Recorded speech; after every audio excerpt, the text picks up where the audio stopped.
ओम साई कालका सभी को। आज गरुड़ पुराण का 5वां अध्याय है। कर्म विपाकवश मनुष्य को अनेक योनियों और विविध रोगों की प्राप्ति।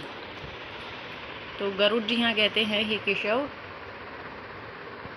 जय मां काल का जय गुरु। हाँ, हे केशव, जिस जिस पाप से जो जो चिन्ह प्राप्त होते हैं और जिन जिन योनियों में जीव जाते हैं वह मुझे बताएं।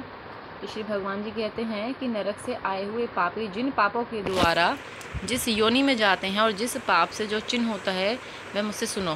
ब्रह्म हत्यारा क्षय रोगी होता है, गाय का हत्यारा करने वाला, गाय की हत्या करने वाला मूर्ख और कुबड़ होता है, कन्या की हत्या करने वाला कोढ़ी होता है। ये तीनों पापी चांडाले योनि को प्राप्त होते हैं। स्त्री की हत्या करने तथा गर्भपात करने वाला पुलिंद होकर रोगी होता है, पर स्त्री गमन करने वाला नपुंसक और गुरु पत्नी के साथ व्यभिचार करने वाला चर्म रोगी होता है। मांस का भोजन करने वाले का अंग अत्यंत लाल होता है। मद पीने वाले के दांत काले होते हैं।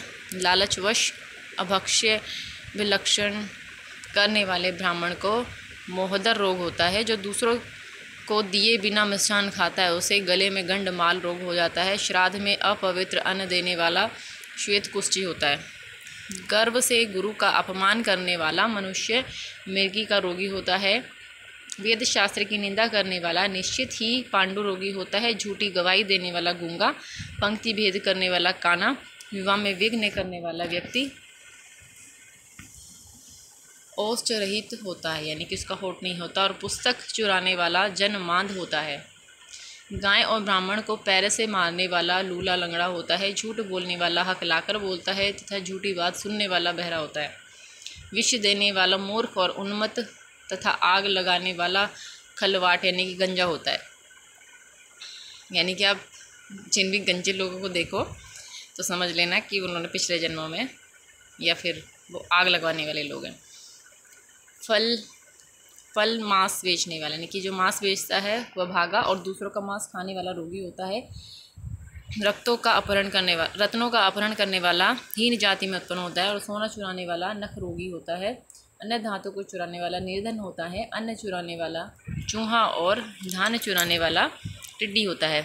जल की चोरी करने वाला चातक और विष का व्यवहार करने वाला वृश्चिक बिच्छू होता है। शाकपात चुराने वाला मयूर होता है। शुभ गंध वाली वस्तुओं को चुराने वाला छछुंदरी होता है। मधु चुराने वाला डांस, मांस चुराने वाला गीद, नमक चुराने वाली चींटी होती है। ये सब योनियों की ही पिक्चर यहाँ पे दिखाई गई है।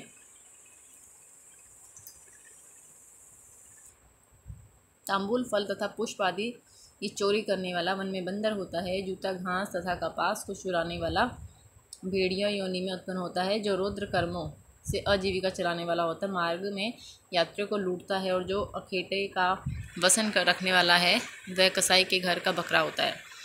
विष पीकर मरने वाला पर्वत पर काला नाग होता है। जिसका स्वभाव अमर्यादित है वह निर्जन वन में हाथी होता है।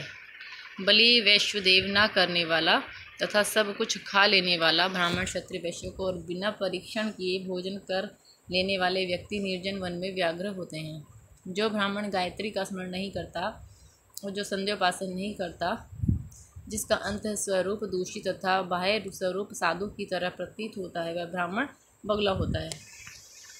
जिनको यज्ञ नहीं करना चाहिए उनके यहाँ यज्ञ कराने वाला ब्राह्मण गांव का सुअर होता है। क्षमता से अधिक यज्ञ करने वाला गर्दभ तथा बिना आमंत्रण के भोजन करने वाला कुआ होता है। जो सतपात्र शिष्यों को विद्या नहीं प्रदान करता वह ब्राह्मण बैल होता है। गुरु की सेवा न करने वाला शिष्य बैल और गधा होता है। गुरु के प्रति अपमान के तात्पर्य से हूँ या तू शब्दों का उच्चारण करने वाला और वाद विवाद में ब्राह्मणों को पराजित करने वाला जल विहीन अरण्य में ब्रह्म राक्षस होता है।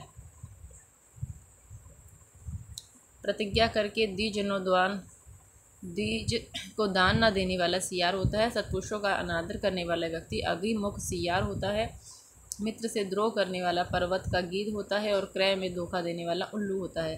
वर्णाश्रम की निंदा करने वाला वन में कपोत होता है और आशा को तोड़ने वाला, स्नेह को नष्ट करने वाला, द्वेवश स्त्री का परित्याग करने वाला कालचक्र चक्रवार चकोर होता है।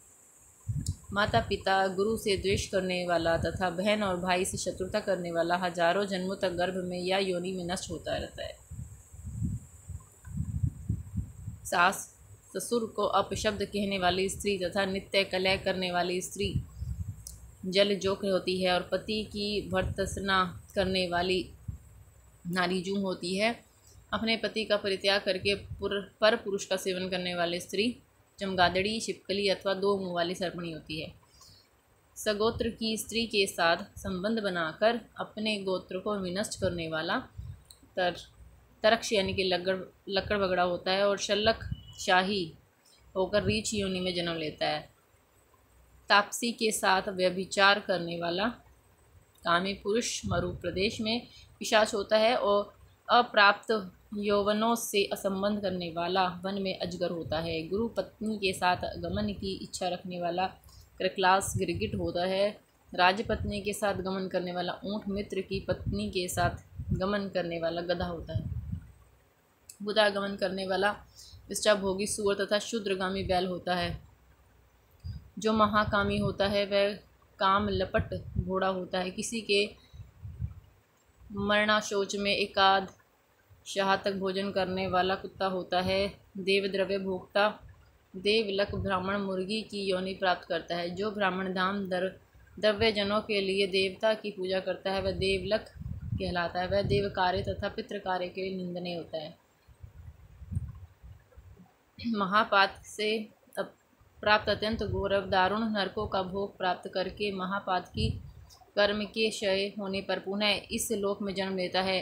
ब्रह्म हत्यारा गधा ऊंट महिषी की योनि प्राप्त करता है तथा सुरापान करने वाला भेड़िया कुत्ता सियार की योनि में जाते हैं। स्वर्ण चुराने वाला कृम कीट तथा पतंगी की योनि में जाता है। गुरुपत्नी हत गमन करने वाला क्रमशः तृण गुल्म तथा लता होता है। पर स्त्री का हरण करने वाला, धरोहर का हरण करने वाला, ब्राह्मण के धन का अपहरण करने वाला ब्रह्म राक्षस होता है। ब्राह्मण का धन कपट शस्त्र से खाने वाला 7 पीढ़ियों तक अपने कुल का विनाश करता है और बलात्कार तथा चोरी के द्वारा खाने पर जब तक चंद्रमा और तारों की स्थिति होती है तब तक वह अपने कुल को जलाता है। लोहे तथा पत्थर के चूर्ण तथा विष को व्यक्ति पचा सकता है, पर तीनों लोकों में ऐसा कौन सा व्यक्ति है जो ब्राह्मण यानी कि ब्राह्मण के धन को पचा सकता है। ब्राह्मण के धन से पोषित की गई सेना तथा वाहन युद्ध काल में बालू से बने सेतु बांध के समान नष्टभ्रष्ट हो जाती है। देवद्रव्य का उपभोग करने से अथवा ब्रह्म स्वरूप का हरण करने से, ब्राह्मण का अधिक्रमण करने से कुल पतित हो जाते हैं। अपने आश्रित वेद शास्त्र प्राणी ब्राह्मण को छोड़कर अन्य ब्राह्मण को दान देना अतिक्रमण कहलाता है। वेदांग के ज्ञान से रहित ब्राह्मण को छोड़ना अतिक्रमण नहीं कहलाता है, क्योंकि जलती हुई आग को छोड़कर भस्म में आहुति नहीं दी जाती है। ताक्षर ब्राह्मण का अतिक्रमण करने वाला व्यक्ति नरकों को भोग कर क्रमशः जन्मांध दरिद्र होता है, कभी दाता नहीं बन सकता, अपितु याचक ही रहता है। अपने द्वारा दी हुई अथवा दूसरे द्वारा दी गई पृथ्वी को जो छीन लेता है वह 60,000 वर्षों तक विष्ठा का कीड़ा होता है, जो स्वयं कुछ देकर पुनः स्वयं ले भी लेता है। वह पापी एक कल्प तक नरक में रहता है। जीविका का अथवा भूमि का दान देकर यत्नपूर्वक उसकी रक्षा करनी चाहिए। जो रक्षा नहीं करता प्रत्यक्ष से हर लेता है, वह पंगु यानी कि लंगड़ा कुत्ता होता है। ब्राह्मण को आजीविका देने वाला व्यक्ति 1 लाख गोदान फल प्राप्त करता है। ब्राह्मण की वृत्ति का हरण करने वाला बंदर, कुत्ता तथा लंगूर होता है।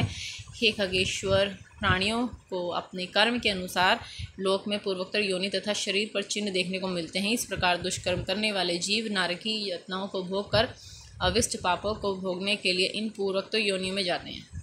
इसके बाद हजारों जन्मों तक तिर्यक पशु पक्षी का शरीर प्राप्त करके वे बोझा ढोने आदि कार्यों के दुख प्राप्त करते हैं। फिर पक्षी बनकर वर्षा शीत आतप में दुखी होते हैं। इसके बाद अंत में जब पुण्य और पाप बराबर हो जाते हैं तो मनुष्य की योनि मिल जाती है। स्त्री पुरुष के संबंध से वह गर्भ में उत्पन्न होकर क्रमशः गर्भ से लेकर मृत्यु के दुख को प्राप्त करके पुनः मर जाता है। इस प्रकार सभी प्राणियों का जन्म और विनाश होता है। यह जन्म मरण का चक्र चारों प्रकृति सृष्टि में चलता रहता है। मेरी माया से प्राणी रहित घटी यंत्र की भांति ऊपर नीचे की योनियों में भ्रमण करते रहते हैं। कर्म पाश से बंधे होकर कभी वे नरक में और कभी भूमि पर जन्म लेते हैं। इस तरह से हमारे गरुड़ पुराण का जो 5वां अध्याय है वो यहाँ पर ख़त्म हो जाता है। तो सभी को जय माँ कालिका, जय गुरु माँ।